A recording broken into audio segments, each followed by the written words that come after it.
మీకు kidney problem వచ్చినప్పుడు ఎవరిని కలవాలో తెలుసా? యూరాలజిస్టా? నెఫ్రాలజిస్టా? ఈ డౌట్ చాలామందికి ఉంటుంది.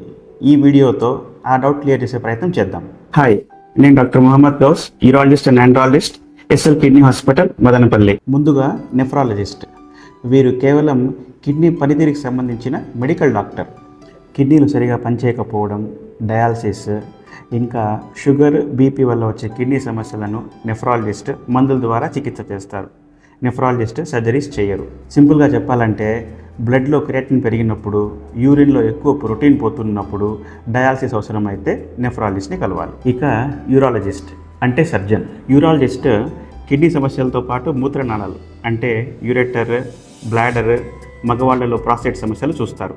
ఇది కాకుండా సంతానోత్పత్తి వ్యవస్థ అంటే టెస్టిస్ మరియు అంగం సంబంధించిన సమస్యలు కూడా యూరాలజిస్టే చూస్తారు. కిడ్నీలో రాళ్ళు, మూత్రాశయంలో మంట, ఇన్ఫెక్షన్లు అంటే యూటీఐ, పెద్దవాళ్లలో ప్రాస్టేట్ సమస్యల గురించి మీరు కలవాల్సింది యూరాలజిస్ట్ని. ఇవే కాకుండా ఇన్ఫర్టిలిటీ అంటే సంతానలేమి సమస్య, సెక్షువల్ ప్రాబ్లమ్స్ అంటే అంగస్తంభన, శీఘ్రస్ఖలనం, వీటికి సంబంధించిన సమస్యల గురించి కూడా యూరాలజిస్ట్నే కలవాలి. ఈ సమస్యలని యూరాలజిస్ట్ మందులతో ట్రీట్ చేయడమే కాకుండా అవసరమైతే సర్జరీస్ కూడా చేస్తారు.